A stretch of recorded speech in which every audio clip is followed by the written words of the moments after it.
my name is James Moon, and I'm an instructor at Focus Learning slash I Made It for the business courses. The courses that I teach are three courses. One is the business, the true understanding, which is the beginner's course.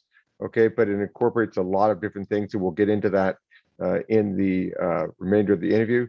The second course is business creating a company, and we create a company from scratch and go through the entire business, including the original idea generation to the corporate setup to the legals, and we'll get into that as well in this interview. And then the final course is the Wharton Business School competition, where we give the kids that have been in the first two courses a full understanding of what the competitions are like, and then they compete in the competition. In this year's competition, we have three teams that are 7 members in each team, and there are 5,400 teams competing around the world.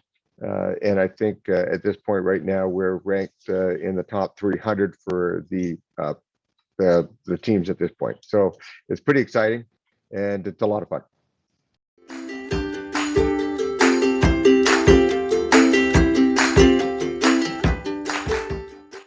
And I think that all three courses are interlinked to each other. So what we found is that the students that started 3 years ago or 2.5 years ago that are still in the program now after 3 years, and that I think that the retention rate is actually quite high. I think we're 80 or 90% of the students that have started from 3 years ago and are still in the Wharton Business School competition, the final completion of the trilogy. They're interlinked to each other to create what I think is 5 mindsets that are lacking in our education system right now. And I think that this is not about the business as much as it is the mindset that we need to actually get the students, and for that matter, adults, thinking about going forward. And they never really get this. And the first mindset is awareness. And we teach that at the very beginning of the course. And you say, well, what does that have to do with business? And I give a great example is today I'm wearing a blue shirt and a red tie. And the kids have no idea what blue stands for and what red stands for. And once they understand that red stands for power, blue stands for trust, they have a better understanding when they're looking around them at why a president is wearing a red tie and a blue shirt, or why a president is wearing a blue tie and a blue shirt when they want to convey trust to the people, or they want to convey power to the people. And where we take this is to the next level, where if they're going to apply at a private school, if you're wearing the colors of that private school in an interview and you're up against another student that might have the same type of marks, the interviewer is going to know that you've done a lot more due diligence in understanding the situation by wearing a private school's colors into the interview, and that will give you extra points. So what it does is it opens their eyes to when they're watching television or when they're looking around themselves, that they actually pick up on things that are important that they didn't understand before, and they'll have a better understanding of what's actually trying to be stated. So that's one. 2 is idea creation generation. I think that in school, the students are taught a lot of, just learn this and it's memory work, and therefore you get your marks. And I think that they lose sight of the fact that one of the biggest things where successes have occurred is that idea generation process. And you hear a lot of times, and I ask the students all the time when they first start, that idea generation, well, I just never come up with new ideas. And that's something that you hear from all the students right at the very beginning. And it's always one person says, well, I always do. And there's a reason for that. It's not because they're smarter or they don't have the intellectual side to generate a new idea. They don't understand the process. And there is a process to generating a new idea. And we run through that entire process at the school so that when we're finished, everybody has the confidence to know that they can, at some point, if they want to, generate a new idea. And we use the scientific modeling to do that, because that's the modeling that we do. So, which leads into the third interlinction of the mindset, which is the modeling using scientific procedures. And the third one is the most important, I believe. Well, they're all important, and that's why they're here and interlinked. is that modeling is something that people don't understand. And if I say that to the general population, most people won't take this course because it's boring. It sounds terrible. But I'll give you a good example of what I'm speaking about in modeling. Modeling is where, let's say you wake up in the middle of the night and you've lived in your house and it's pitch black and you sleptwalk. You have no idea where you are, but you reach out and you touch the fridge. And I ask the kids this, and then I ask the kids, well, what room are they in? And the kids will immediately say the kitchen. And once you know you're in the kitchen, you know exactly where the light switch is, and you can turn that light on. And then you're fine. You see where you are. We take that one step farther, and we say, when you go to your grandparents' house, you travel on the highway. And you don't really understand between the house and the grandparents' house, but the grandparents' house, you've also modeled very well. So when you get there, you know the house inside and out. Okay. But as you grow down that, travel down that highway back and forth, you start to model a lot more of that highway. You start to understand what a sign is. You start to understand that you need lights on at nighttime. You start to understand that the car needs gas. And then as that grows, you become more comfortable about going between the two homes. So this is important for us to understand why we use modeling for things that I'm going to talk about, which is the fourth thing. The fourth thing is careers and educational routes. If you don't travel down a road enough times, you will never know what careers and educations exist out there that you might find meet your student's mindset or your child's mindset. So, and they don't know this either. And hence why we have a lot of people that go to university or go into careers, and the statistics are there. It's 50 to 70% realize that they picked the wrong career or the wrong school, and they have to go back and do this again. And in our world of business, that's called time value and time money. So we incorporate that into the business side. So the parents start to understand that the reason why they're paying for their students to come here and learn something is that if they don't, then they're going to spend $50,000 to $100,000 in 4 years for the student to go to university and find out that they have to do that again and lose 8 years of their career or potential life, or $300,000 or $400,000 of money at universities because they didn't understand the routes that they should go. And so modeling takes us down many different avenues over the 3 years that we're teaching the classes from grade 6 all the way to grade 12. And we bring in CEOs of other publicly traded and private traded companies that gives them their full education side and what they do in their professional lives. So it allows the students to be able to see all these types of opportunities that they didn't know existed before. And I think that's really important. And I'll give one example, and people may not even know this because they have to go look it up, is that students learn about metallurgy. And in the real world, people really don't even know what a metallurgist does, but that's somebody that actually takes out silver and copper and things out of rocks. And they make $300,000, $400,000, $500,000 a year US, these people. And there's a huge shortage of those people. Why? Because nobody knows that career exists. So what we try to do is, as I said before, we do awareness, which is we also cover the periodic table, and we extract out the periodic table elements, and then we show what they are and how they engage you in your potential careers. We do idea creation, which is ideas generated from things like the periodic table. We do modeling using scientific procedures, which allows you to understand by going back and forth in this modeling over and over again until you fully understand whether it's right or it's wrong. And then we end with the final mindset, and that is the leadership mindset. So the leadership mindset is produced within all three courses through public speaking and selling and competitions. And the third course is the Wharton Business School competition, where they take all the things that they've learned over this 3-year or 3-course side and put it all into play at once. And in this year, the students, there are leaders, there are CEOs within the group, they are the speakers. They're going to have to speak in front of Wharton Business School judges. There's idea generation. They have to create new ideas of what this new client that is put in the Wharton Business School competition should have in their portfolio. They need to go and extract a lot of information. They get to see all the different companies that they are putting into the portfolio, and the careers that can result from those different companies, and the education it takes to get to those companies and careers. So it all kind of wraps up well in a last competition. So it's not a competition like people think. Sure, we want to win. Everybody loves to win. Everybody loves a winner. But the competition is not designed for the winners. It's designed for people to get a better understanding of a lot of other aspects in life, their careers, and their education. And that's what we bring together in one big 3-course package here at Focus Learning slash I Made It.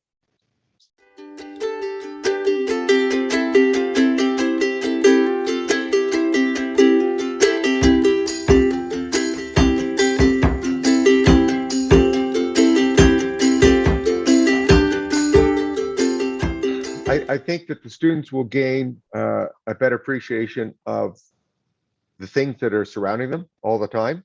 So they'll be more aware when they're looking around at what is occurring around them, and they'll be able to take those visuals and audios and make sense of them, and therefore allows them to, better understand where they fit into things and what they would like to do. They also, I believe, gain these skills of leadership and public speaking and selling that they didn't understand they had, but they have. And I say that in a good example because every student, by the way, is probably one of the best salespeople there is out there, and they don't know it because they haven't been told. And when I say that, every student here, when we actually challenge them, I say, do you make an income yet? And none of the students say they have been making incomes yet because they're all in high school and less. So why do you have a brand new cell phone then? Well, my parents bought it for me. I say, well, that's great. What kind of cell phone you got? Well, the cell phone I wanted. Well, who bought it for you again? The parents. Well, you had to convince the parents to buy that good cell phone for you. So you sold up that cell phone. And suddenly they start to realize that, oh, geez, I've been selling all my life. So I'm actually natural at it and I'm good. I just didn't understand it before. So these are the kind of mindset that we open up for the students so they become more comfortable and they become better set for what they want to do going forward. So those are the kind of things I want to gain for the students, is that kind of getting rid of that pressure, understanding that they have a lot more to offer than they realize, and then we get into the real basics, and then we move it to the forefront, which is now where you're going to go for your career, where you're going to go for your education to get that career. I don't know. I think that might answer the question.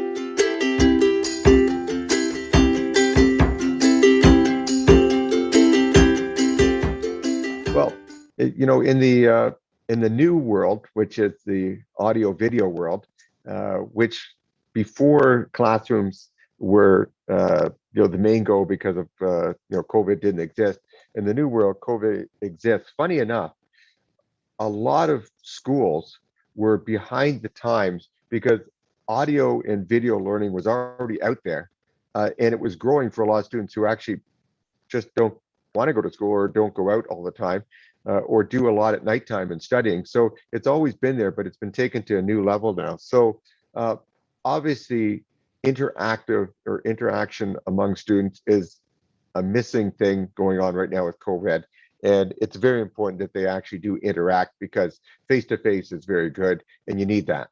So what has occurred with Focus Learning and I Made It is that we've done an agreement with Microsoft where we have the Microsoft education package here at Focus Learning I Made It, and we deploy Teams environment. So the students are quite familiar now with Zoom and Teams in their own environments at school, and we deployed this quite a while ago as well. So the students can come online, they act within a classroom.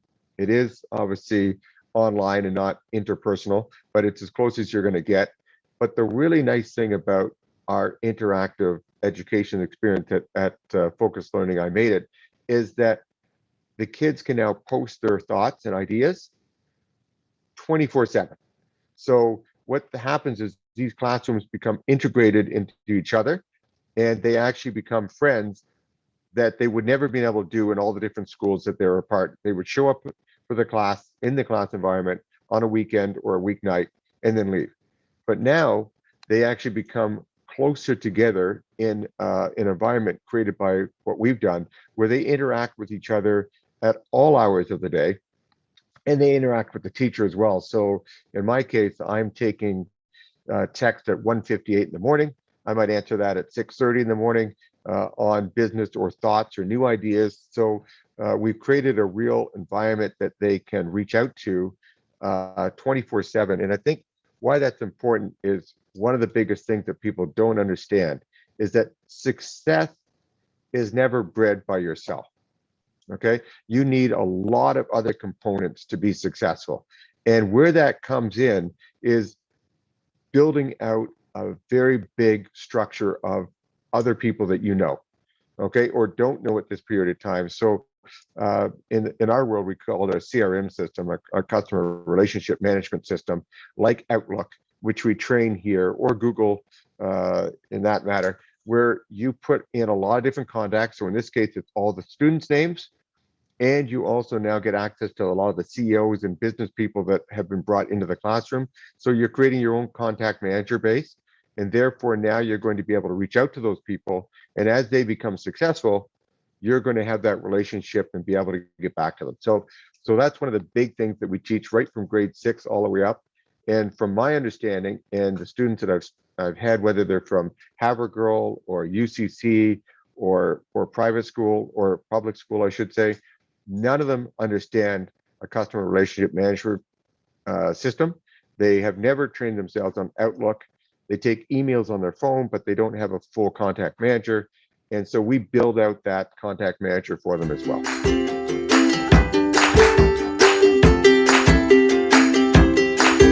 So I think we've almost covered that throughout the 5 mindsets of how they're going to improve. They walk out of this classroom. Well, I see it now. I see it in the Wharton Business School. I ask a student to go do an AI bot on the client that is being put forth by Wharton Business School, and they run with it, and they come back with all the hashtags for the client of where they've been. So they are really now independent thinkers, and they're confident in being independent thinker, and then they're not worried. This is one of the biggest things that I found right at the very beginning is that students don't want to ask questions. They don't want to ask questions in the classroom because they're scared, and they're scared to post questions while we're engaged on the on live internet. Okay, and so what happens in the classroom is that I encourage them. I don't force them, but I encourage them to get those questions out there. And what seems to happen is that after hours, some of the students that are scared to ask the questions start asking the questions after hours to me, and then I produce them. So they get more comfortable saying, hey, that's a great question, and this is a great answer. And then they start to pick that up in the classroom online. And I think sometimes being in the classroom, it's scary, but now they've gained that confidence over 3 years where they just ask the questions in front of the classroom, whether they're live on the web or whether they're typing it in.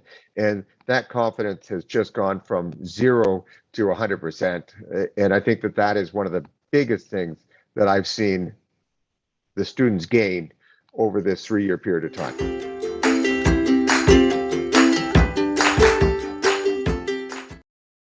I think I think getting back to even that last question is the encouragement of the student that they actually have a lot of skills they don't know.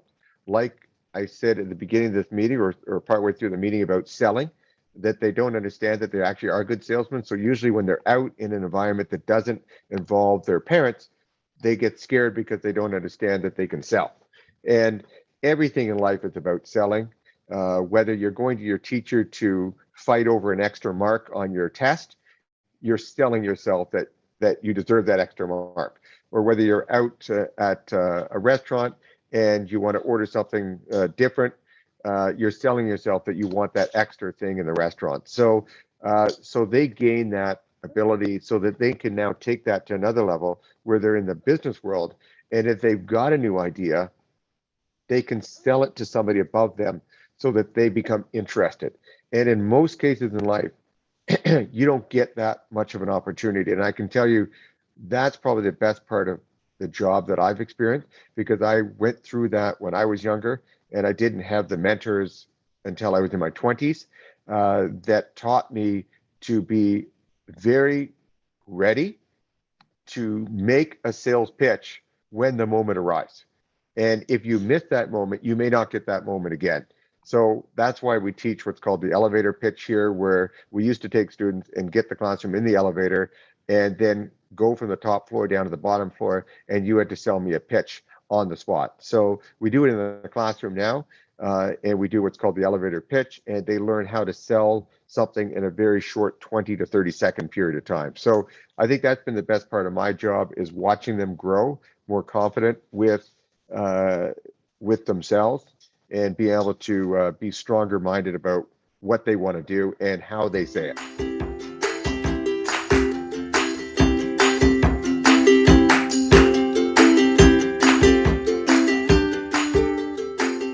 Yeah, I think that we discussed it here in the 5 mindsets, so I don't want to bore the parents and go through the whole thing again, but the awareness, the idea creation, the modeling, and then using those models and then gaining that leadership from those 4 points before are things that I am not being seen taught in the schools. So, and for me, my mom was a teacher for 32 years, and my